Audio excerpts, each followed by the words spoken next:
Hello बच्चों, good morning to all of you. आप सब लोग अच्छे होंगे उम्मीद करता हूं। और आज हमारा जो टॉपिक है सॉलिड स्टेट में analysis of cubic unit cell, घनी एकक सेल का विश्लेषण आज हमें करना है।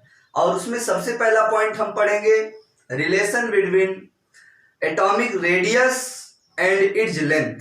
तो हेडिंग डालते हैं, रिलेशन बिटवीन एटॉमिक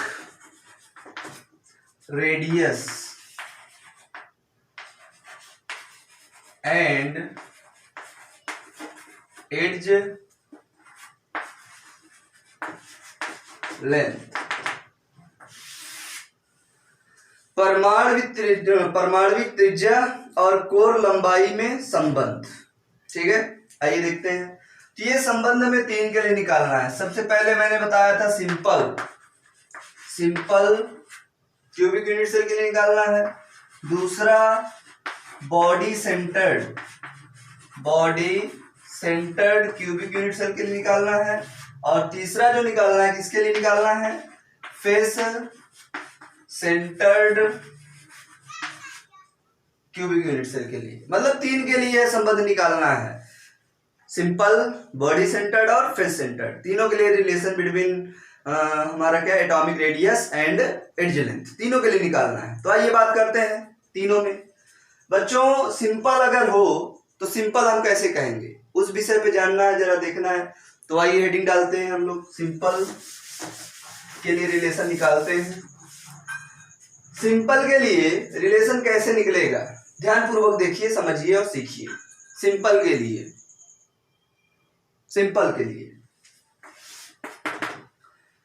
कैसे निकलेगा, आइए देखते हैं। पहले तो हम सिंपल क्यूबिक यूनिट सेल बना दें।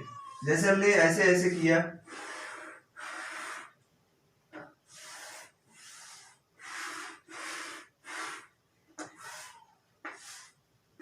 ये हमारी सिंपल क्यूबिक यूनिट सेल बन गई।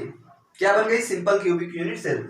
हर कॉर्नर पे एक एक गोला होता है, 8 कोने हैं, 8 परमाणु होंगे, 8 आयन होंगे या 8 अणु होंगे, कुछ भी हो सकते हैं। चलिए अब इसी का हमें रिलेशन निकालना है।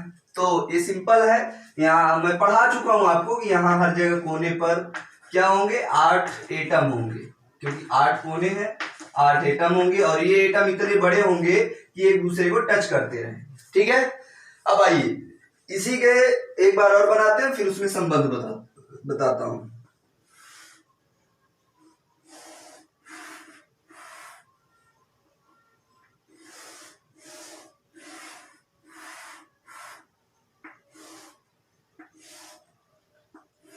ये फिर वही चीज मैंने बनाया। अब हम जानते हैं कि यहाँ पर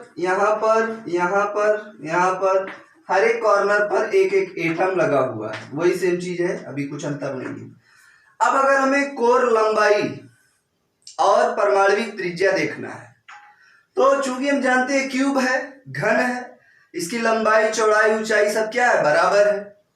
तो हम अगर किन्हीं 2 परमाणुओं के बीच की कोर लंबाई और त्रिज्या ज्ञात कर लें तो हमें सबका मालूम चल जाएगा, चूंकि सब बराबर बराबर है। तो आइए देखते हैं, अगर हम ये वाला परमाणु ले, सामने वाला, तो सामने वाले परमाणु में क्या होगा, इधर का फेस समझ रहे हैं ना ध्यान से। चलिए मैं आपको देखिए 3 डायमेंशनल, ये जो इतना पोर्शन है, मेरी उंगली देखिएगा, ये इतना पोर्शन क्या है, आपके साइड वाला है, इधर वाला। तो मैं इसी को लेकर के चल रहा हूं, मतलब पीछे वाले इन एटम्स को मैं थोड़ा सा जो उस साइड के हैं इनको थोड़ा सा थोड़ी देर के लिए मैं हटा दे रहा हूं। ठीक है, हाँ अब देखिए ये आपका साइड का हो गया। अब हम जानते हैं यहाँ पर आपके साइड 4 कोने होंगे, चारों कोनों पर एक एक एटम होगा, और ये एटम इतने बड़े होंगे कि एक दूसरे को क्या करते रहेंगे, टच करते रहेंगे। जैसे atom number 1, atom number 2, atom number 3, atom number 4। ये आपके साइड के एटम है, सामने के साइड के एटम है, एकदम ध्यान से सुनिएगा। ये आपके साइड के एटम है, सामने के साइड के एटम है। इसी प्रकार उधर भी होंगे, इधर भी होंगे, उधर भी होंगे, ऊपर भी होंगे, नीचे भी होंगे। बात समझ में आ रही है मेरी? जी हाँ। अब हम क्या करेंगे, अब किन्हीं दो एटम्स के बीच में जानकारी लें। चलिए मान लीजिए हम यहाँ का लेते हैं, ठीक है ना, यहाँ का भी ले सकते हैं, यहाँ का भी, चाहे जहाँ का ले लें बराबर ही आएगा। तो अगर हम यहाँ का लेते हैं तो देखिए यहाँ से यहाँ तक की दूरी को क्या बोलेंगे, आर। आर माने रेडियस, रेडियस मीन्स त्रिज्या। क्या होती है त्रिज्या, देख लीजिए कोई भी एटम होता है उसके सेंटर होता है, केंद्र होता है, और ये बाहर को क्या बोलते हैं, परिधि। केंद्र से परिधि तक की दूरी को हम क्या बोलते हैं, त्रिज्या। त्रिज्या मीन्स आर, रेडियस। बात समझ में आई? तो ये केंद्र है इस एटम का, ये केंद्र है, यहां से यहां तक की दूरी को एक आर बोलेंगे। फिर यहां से सेंटर से यहां तक की दूरी को क्या बोलेंगे, दूसरा आर बोलेंगे। एक कोने से दूसरे कोने की लंबाई, एक कोने से दूसरे कोने की लंबाई को क्या बोलते हैं, कोर लेंथ, कोर लंबाई। इसे क्या मानेंगे, ए। पढ़ा चुका हूं आपको। अब आप देखिए ए किसके बराबर है, आर और आर के। तो हम क्या कह सकते हैं, यहां पर 2r कह सकते हैं कि नहीं, क्योंकि आर कितने, 2, और 2r किसके बराबर है, ए के। तो यहां से r बराबर निकल जाएगा a/2। कोई दिक्कत किसी को? नहीं दिक्कत है, नोट कर लीजिए, फिर मैं आगे बात करूंगा आपसे। सभी लोग नोट कर लीजिए। आइए अब हम बात करते हैं बीसीसी के लिए, नंबर 2। क्या, बॉडी सेंटर्ड के लिए, बॉडी सेंटर्ड के लिए रिलेशन निकालते हैं।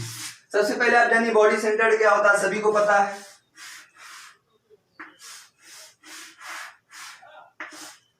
अब तो आप सबसे बनने लगा होगा, 8 कॉर्नर पे 8 एटम होंगे सब जगह, और यहाँ एक एटम आपके कहाँ होगा, कॉर्नर सेंटर पे होगा, और ये एटम इतने बड़े होंगे सबको छूते रहेंगे, टच करते रहेंगे। बॉडी सेंटर्ड होता है, मैंने बताया हुआ है आपको। अब यहाँ पर इसके लिए निकालना है रेडियस, तो आइए फिर से बनाते हैं।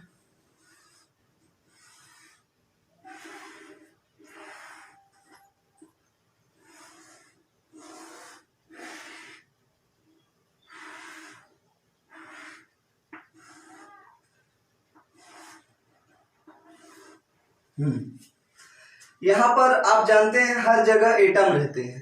क्या रहते हैं, हर जगह एटम रहते हैं, सबको पता है एकदम, कोई इसमें दिक्कत ही नहीं होनी चाहिए। तो यहाँ एटम है, हर जगह एटम, मैंने वहां बता दिया। अब हमें क्या करना, बॉडी डायगोनल बनाना है इसको, बॉडी सेंटर्ड। तो अगर हम एक एटम यहाँ का ले लें और एक एटम यहाँ का ले लें, और हम जानते हैं बॉडी में भी एक एटम रहता है, मतलब एक बड़ा सा यहाँ पर आ जाएगा और एक एटम यहाँ पर आ जाएगा और एक एटम यहाँ पर। आपको ये छोटा दिख रहा है, लेकिन ये हाथ से बना है इसलिए छोटा है। छोटा वास्तव में रहता नहीं है, बड़ा सा रहता है। इतना बड़ा रहता है कि ये सबको टच करता रहता है, इतना बड़ा रहता है कि ये सबको क्या करता रहता है, टच करता रहता है। ध्यान से देखिएगा, इतना बड़ा है कि ये सबको क्या करता है, टच करता है। एक ये बॉडी का एटम हो गया, एक कॉर्नर का, एक कॉर्नर का। अब अगर हम यहां से, ये सेंटर है इस एटम का, यहां से यहां तक आए, यहां से यहां तक आए, बोलिए आ रहे हैं? तो यहां पर हम देखेंगे कि एक प्रकार का हमें बॉडी डायगोनल मिल रहा है। क्या मिल रहा है, बॉडी डायगोनल। अब अगर आर देखे रेडियस, तो एक एटम यहाँ है तो इसका सेंटर ये, और यहां से यहां तक ये आर हो गया। फिर एक यहाँ है और यहाँ सेंटर है तो यहाँ एक आर हो गया। फिर यहाँ सेंटर, यहाँ से दूरी को क्या बोलेंगे, आर। फिर यहां से यहां तक की दूरी क्या बोलेंगे, आर। इस प्रकार हमारे पास कितने आर हो गए, 4। तो हम क्या बोलेंगे, 4r इज इक्वल टू, इसको पूरे को बॉडी डायगोनल बोलते हैं। क्या बोलते हैं, बॉडी डायगोनल। इसको बोलेंगे बॉडी डायगोनल। बात समझ आ रही है? अब बॉडी डायगोनल में क्या कर सकते हैं हम, देखिए ध्यान से। ये आपकी लंबाई, ये चौड़ाई, और ये क्या हो गई, ऊंचाई। लंबाई, चौड़ाई, ऊंचाई सब बराबर है, क्योंकि हमने क्यूब लिया हुआ है, घन लिया हुआ है। तो हम यहां पर क्या कर सकते हैं, 4r is equal to under root, और सबको हमने क्या माना हुआ है, a। तो a स्क्वायर लंबाई के लिए, चौड़ाई के लिए फिर a स्क्वायर, ऊंचाई के लिए फिर a स्क्वायर। समझ में आ रही? अगर ये ऊंचाई, लंबाई, चौड़ाई भिन्न होती तो हम क्या कर सकते थे, a square plus b square plus c square, अगर भिन्न होती। लेकिन सेम है तो सेम है। अब 4r इज इक्वल टू क्या हो जाएगा, अंडर रूट 1 2 3a स्क्वायर। अब a को बाहर कर लेंगे तो 4r is equal to a under root 3 हो जाएगा। अब इसी को r को बाहर कर लीजिए तो r is equal to a√3/4 हो जाएगा। बोलिए हो जाएगा। ये हो गया आपका, इसको नोट कर लीजिए सभी लोग, फिर मैं आपको आगे बात करके दिखाता हूं। नोट कर लीजिए सभी बच्चों। हाँ बच्चों, अब हम तीसरा जो बात करने वाले हैं, किसकी बात करेंगे बताइए आप लोग फटाफट? फेस सेंटर्ड के लिए। तो आइए हेडिंग डालते हैं, थर्ड पॉइंट, फेस सेंटर्ड के लिए बात करेंगे। फेस सेंटर्ड होता क्या, पहले बना लीजिए।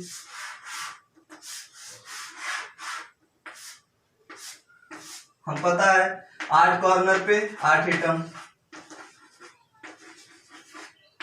ये ठीक, और 8 कॉर्नर पे 8 एटम हो गए।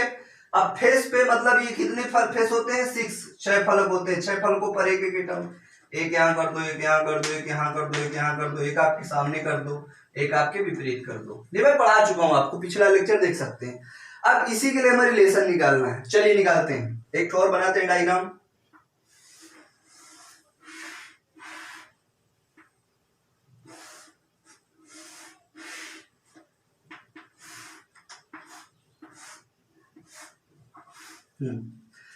अब इसमें कॉर्नर पे तो है ही सब जगह, कोई दिक्कत नहीं, उस पर कोई संदेह नहीं है, यहाँ सब जगह कॉर्नर पे है। ये आपकी तरफ की फेस है, तो मैं आपकी तरफ वाली फेस को बता दूंगा, आप लोग समझ जाएंगे चाहे इधर की, क्योंकि सब फेस बराबर ही है। तो अब हमारी तरफ जो फेस होगी उसके लिए देखिएगा जरा, सभी फलकों पर सभी फेस पर एक एक एटम होगा। तो मैं जरा इसको मिटा देता हूं, ध्यान पूर्वक देखिए बच्चों।